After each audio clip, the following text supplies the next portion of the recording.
Hey everyone, Wyduck here again, this time with Game 2, the best of 5 series from the quarterfinals of the WCS Season 2 Finals. And this time on Whirlwind, spawning in the bottom right as the Blue Terran, we got Team Liquid's Tasia.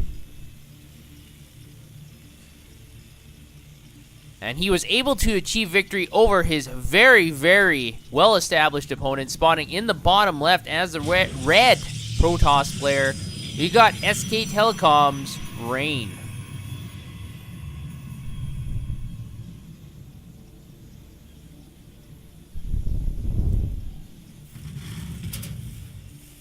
Tasia was able to get the upper hand over Rain in the previous game.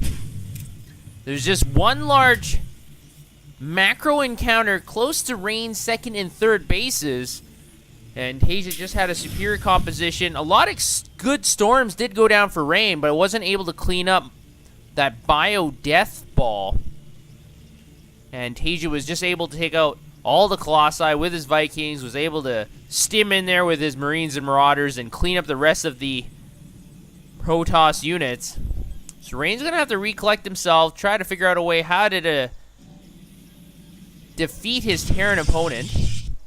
And Whirlwind is a large map, so that might give Rain a few more options, as Rain is a very, very macro-centric player. He likes to play defensively, very good against drops, and get into the late game, and then power his way to victory.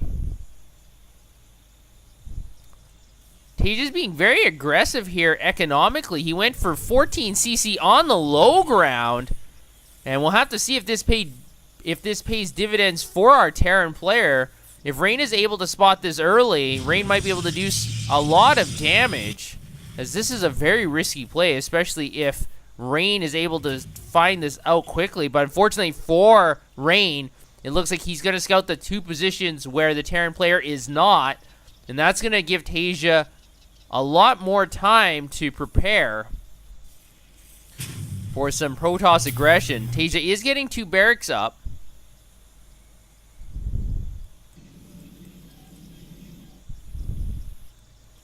And unfortunately, like I said before, Rain's probe is not going to be able to find that early CC. In fact, that command center is going to finish even before the probe is going to get there. Tasia is sending out his first SCV, also to the wrong location, so neither player was able to guess correctly where their opponent has spawned. And that's one of the advantages if you're going to be opening up with a Nexus or Command Center first, is you want to do it on a 4-player map, on a large map such as Whirlwind. Rain's probe actually didn't even spot the Nexus. I'm sorry, the Command Center. So Rain doesn't even know for certain what is going on. The bunker here is a good tell, though, so he can be fairly confident that's what's happening. And Rain is going to counter with his own Nexus, so he'll be slightly behind.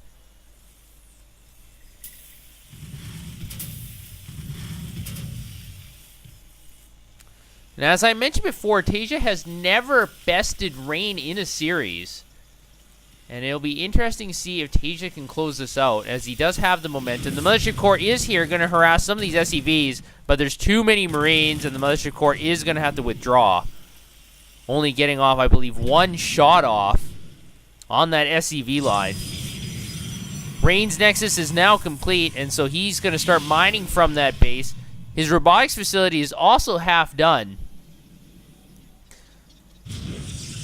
And I think Rain is going to be using a lot of observers. That's the kind of player he is. He likes to get a lot of observers, see what his opponent is doing. And scouting information is sometimes undervalued. And that's one of the advantages of being a Terran player, is you can just put down scans. You don't even have to use units. You can just put down scans at key moments in time into your opponent's base, see what kind of tech structures he has. And Rain is definitely going to be getting observers. Needs to figure out what is going on in Tasia's side of the map, because like I mentioned before, his vision is very, very minor into Rain's base. He has no idea what Tasia is doing, excuse me. Tasia is getting stim, and he does have 3 barracks, and he's leaving some Marines back at home just in case there is some sort of Oracle play, just like in the previous game.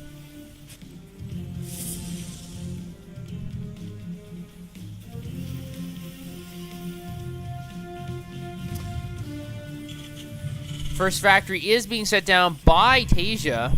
Robotics Bay by Rain is going to amp up this game quite a bit.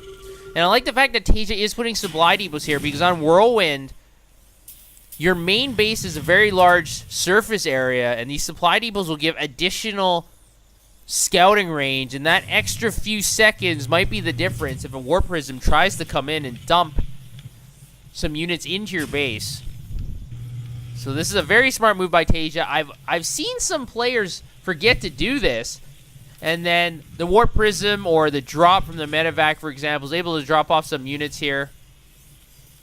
And they just create a lot of havoc. That few extra seconds can be the matter of life and death.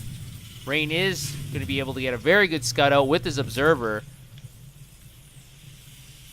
And it looks like Tasia is giving a run for that Observer. He keeps running after that Observer, even though he's not able to actually see it. The Observer is going to scoot by, though. And Tasia is able to take it out with a great scan. And this happened last game as well. After the halfway point of the map, there's 3 scans that went down in neither player's base, where Tasia was able to pick up on that Observer and pick it out. Able to pick off that Observer as well. So great vision by Tasia. It's very difficult to see that Observer as it just flutters. It kind of flickers in the sky just for a little bit. But able to detect it again. So great play by Tasia. He's getting his 3rd command center. At the same time, Rain has already put down his Nexus as well. And we got a Twilight Council coming in. We've got Thermal Lance and a Colossi coming out soon. We've already got one for Rain. So both players are settling in. They're just macroing up. I think Tasia is in an okay position. I think Rain is more comfortable playing this way, just sitting back, waiting for something to happen. This lone scouting in Stim Marine is going to poke some damage on this Nexus. But this Zealot is going to come in here and chop him into pieces. There we go. 2 pieces, just like I said. Not very tasty. But at least it was gruesome. But we've got a small contingent of Marines and Marauders that are coming into the 3rd Nexus. Rain doesn't have his forces here. And now the Colossi are split. They're in the middle. The Colossi are going to have to withdraw. Otherwise, they are going to get picked off. The stimmed Marines and Marauders are able to pick up both Colossi. And now Tasia has a huge advantage. He's got about 20 supply advantage. And this 3rd Nexus looks like it might be forfeit. Stimming in here again with his very damaged Marine Marauder Ball, but this Nexus is not going to be able to hold up. That big loss for Rain, and now he's going to be significantly behind. He lost 2 Colossi. He lost the Nexus as well.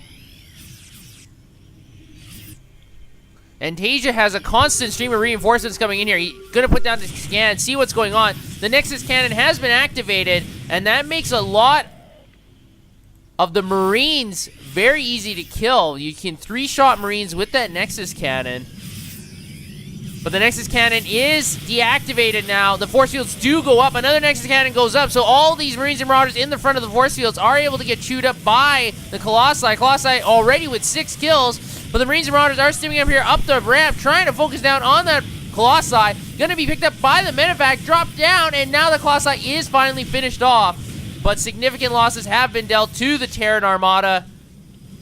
So a great hold by Rain, and now the supplies have evened out. So great hold by Rain there. He was significantly behind, but he still has a lot of resources lost compared to his Terran opponent. And remember, Tasia does have his 3rd base up and running now. He's got quite a few mules and some SCVs. So even though supplies were even for a second now, Tasia is going to bounce back. Going to get that supply advantage back, and also has his 3rd base running. So Rain is behind. This Warp Prism was not able to do any significant damage either. And we've got 5 Medevacs here that are being filled. They are boosting across the map. It looks like it wants to go for a drop into the main. We've got one pylon here in the main of Rain's. They can do a little bit of scouting.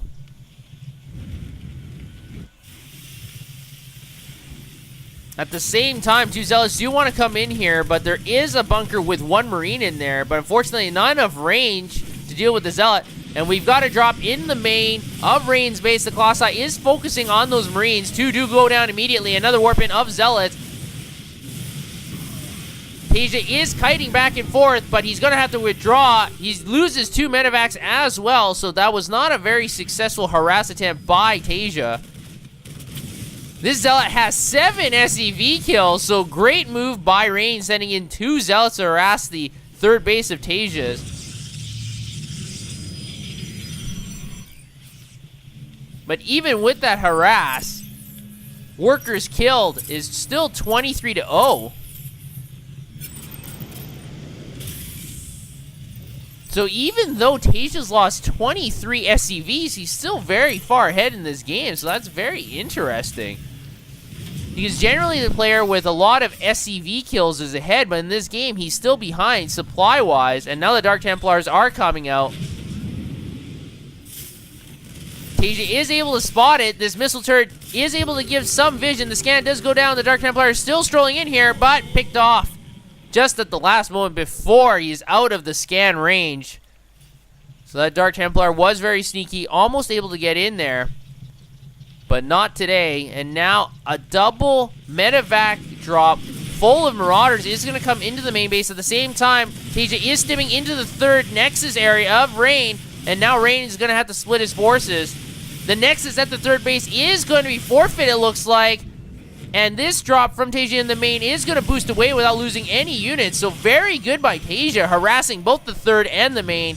Able to distract Rain long enough to pick off the third Nexus.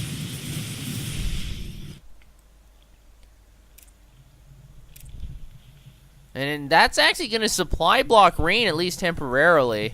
He's going to have to put up that Nexus again. This is the third Nexus at the third base.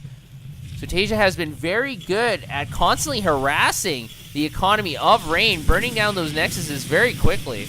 And even though resources lost show that Tasia is only slightly in favor of our Protoss player, you have to remember, by picking off 2 of those Nexuses, or Nexi, constantly at the third base, is going to delay the resource gathering here quite significantly. If you take a look at Tasia's third, even with that Zealot harass and losing 23 SCVs, his mineral fields are about 800 or 1,000. But for Rain at his third base, they're still at about 1,400. And if you count here, 5, 6, 7, 8, that's 8 patches of minerals, 500 less. So that's about a 4,000 mineral difference between the two players. So that's nothing to scoff at. That's quite a bit. Not only that, Rain does have 2-2, while Rain only has 1-2. So there is a slight upgrade advantage for the Terran player. Rain is going to be putting up some proxy pylons closer to Tasia's base. And unfortunately for that Observer, just floating in there at the wrong place at the wrong time, just getting into the range of that scan just perfectly, getting picked off by those Valkyries. So very unfortunate for that Observer. But Rain is still in this game, even though he's slightly behind. He's got Templars with Psionic Storm, and he's got Colossi, and both of those things do so much damage to Terran units.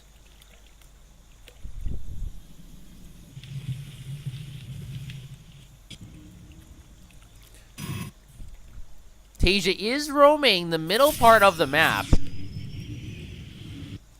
Rain is hanging very close to his second and third base. Again, just very close and similar to the previous game on Derelict Watcher.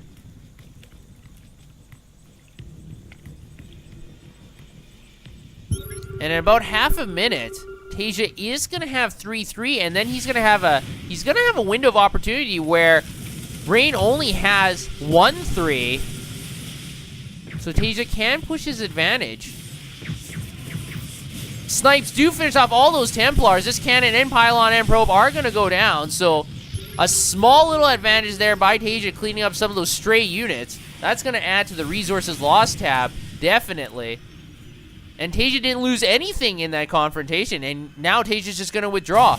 At the same time, we've got an encounter at the third base. Zealots are going to rush in here, but we got a bunker with a whole bunch of stimmed Marines. One Ghost does go down, but we got repairing SCVs as well. So these Zealots are not going to be able to do any significant damage. But the proxy pylon is still hanging out at the 3 o'clock position. Tasia has not figured out where that pylon is. Hasn't really reacted either. And this is a very interesting position by TaeJa where this 4th command center is. Look, he's put the command center closer to his Protoss opponent. Generally, you want to build it away, but this might give a little bit of an element of surprise to TaeJa over Rain, because Rain might be thinking, oh, well, TaeJa's still only on 3 bases because he hasn't expanded here yet. We'll have to see if that's going to give TaeJa a huge advantage or if this is going to be a huge mistake. We've got an encounter here now in the middle of the map. Storms do go down. A couple EMPs do go down as well. A couple snipes able to finish off one Templar. Those no energy Templar are going to form into an Archon. So resources are mounting on both sides. And once again, interesting play by Rain. He's putting his 4th base closer to TaeJa. And TaeJa is just going to march in here, clean up these rocks so he can get a better concave. These cannons are not even finished yet. They're all going to be destroyed at the full value. No cancels. Both pylons are being targeted as well. The Nexus is going to be canceled by Rain. So once again, TaeJa is constantly winning these little small skirmishes. Basically at no loss to him. So even though it's not a big advantage, whenever you can pick off buildings or units for essentially nothing, that's a great deal for you. And now these Templars are in range of the snipe. They're both going to get taken out. So once again, 2 Templars are taken out for free. We got a lone Zealot harassing the 3rd base of TaeJa. And that reinforcing ghost is going to cloak and finally going to fire down on that Zealot. And now at the potential 4th base of Rain, we got some storms going down. The Templars are in the front. TaeJa has to be very wary. Does not want to lose these ghosts to a couple good storms or feedbacks. And both players are increasing in their mineral and gas count as they are both essentially maxed out.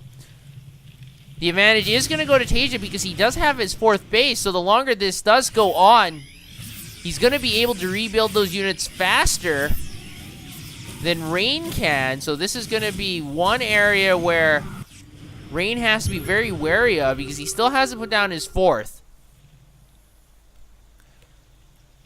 And once again, Rain is trying to put the 4th down here. He's tried it twice before and it hasn't worked out.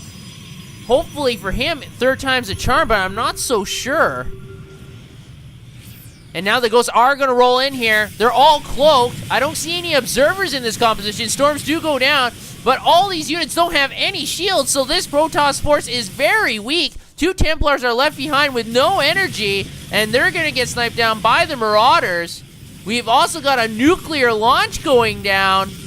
Wow, this game's got everything. A nuclear launch is going to go down, maybe do some damage to that pylon. Other than that, not so much. We still got this one pylon here that's been hanging out at the potential 4th base. The nuclear launch does no damage, but was able to deter Rain from coming in here. But Rain, once again, is going to try and put his 4th base here.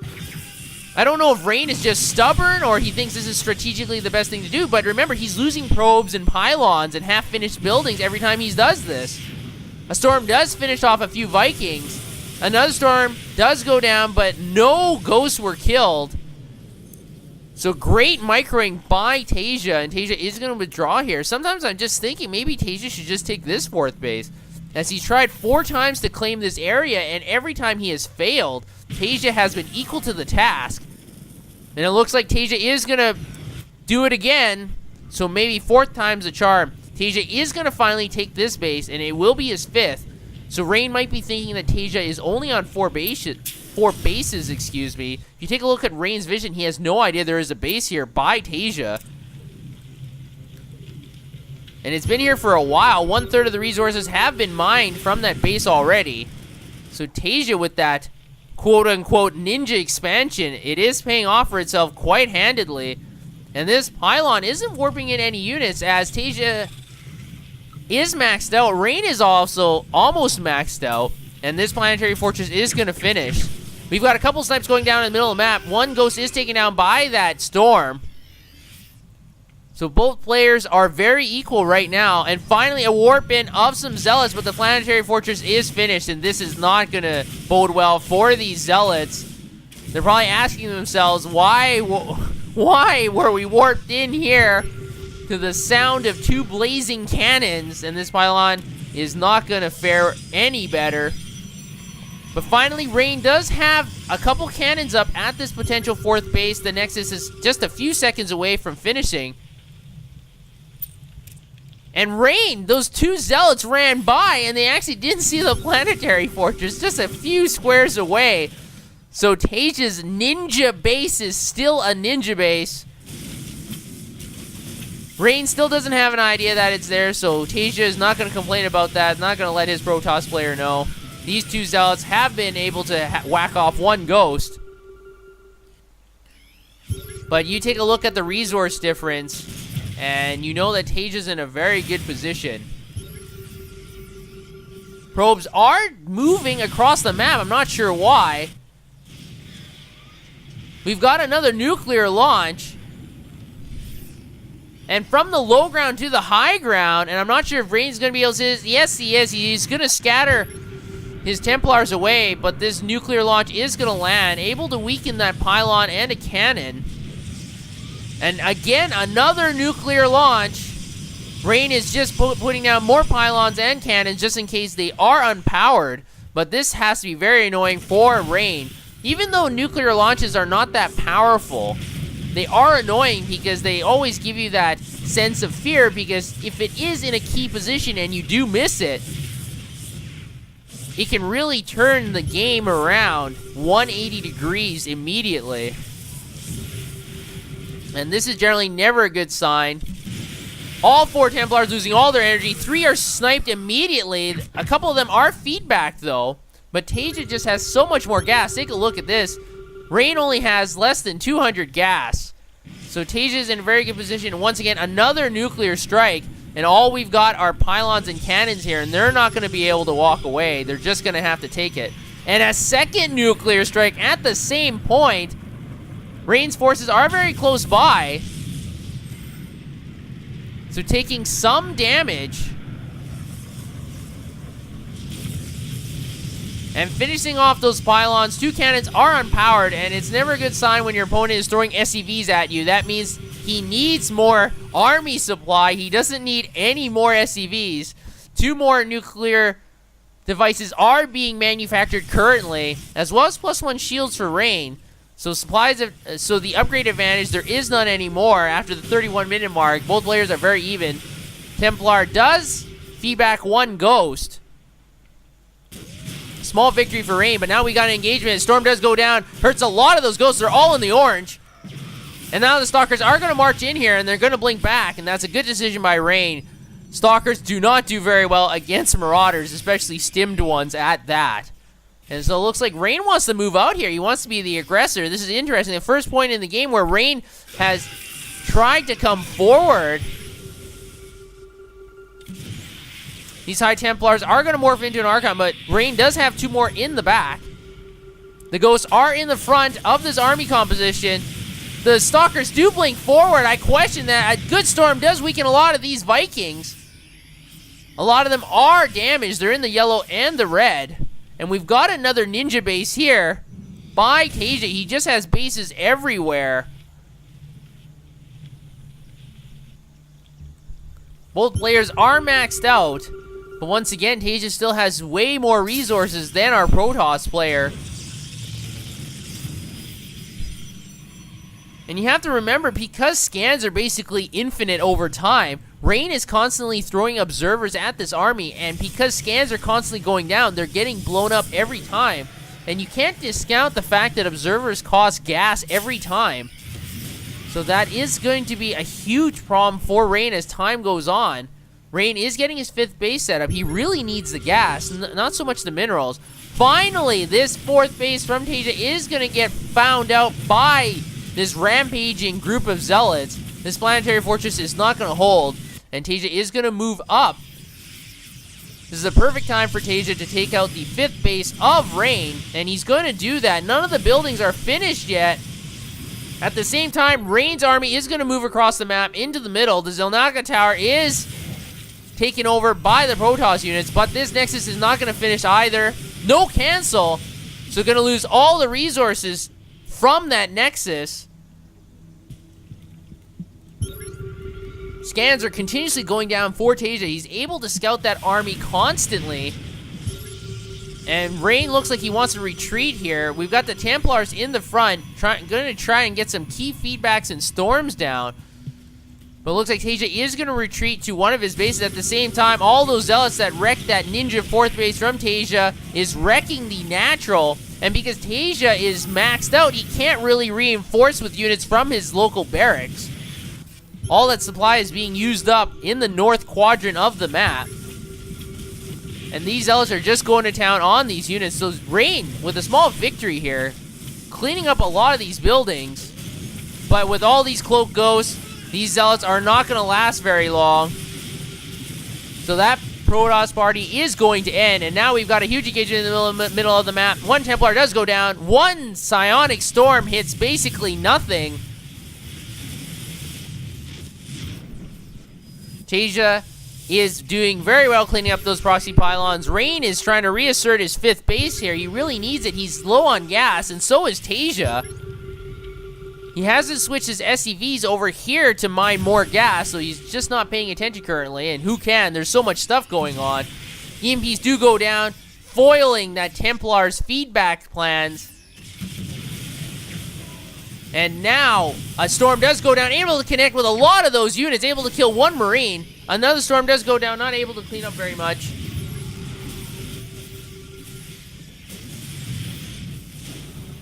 And another Storm that doesn't hit anything, so Rain with the last 2 Storms has not connected very well. So TaeJa's going to be very happy about that. Both players are still nearly max, but Rain is really hurting on gas. And once again, these proxy pylons are going to bite the dust, as there's just perpetual and continuous scans by TaeJa. He can see anything he wants whenever. He's just got so many orbitals. A scan does go down, doing a lot of damage to the Vikings and this ground force. And TaeJa's going to need to dodge those if he wants to win this game. Rain's going to have to put down a lot more Storms like that if he wants to win this game. He's already behind 1-0. And if you take a look at the resources here, it looks like TaeJa has a huge advantage over his Protoss opponent. These observers are constantly getting chewed up by the Vikings. 2 Storms do go down. Another one able to do significant damage. A lot of the Marauders are in the red, but they're not dead. And could this be the turning point? We've got so many Colossi and Archons here. We've got so many Cloak Ghosts in the front. They're going to clean up this 4th base of Rain's. And now this is going to force a confrontation. Rain has to save this Nexus, otherwise he's going to be finished here. The supplies are evening out. The Marauders are taking a lot of damage. The Colossi are doing a lot of damage, but there's so many Vikings here. Look how many Vikings. We have 12 Vikings on 4 Colossi. The Colossi are just getting chewed up by all those missiles. Supplies are dropping for the Protoss player. Rain is going to have to tap out again. And now, Rain is down 2-0. TaeJa is 1 game away from eliminating Rain and moving on to the semifinals. So great strategy by TaeJa. TaeJa was just constantly economically ahead, never confronting Rain on Rain's terms, just waiting and waiting and baiting. And eventually, with this last confrontation here, Rain really needs his minerals, really needs the gas.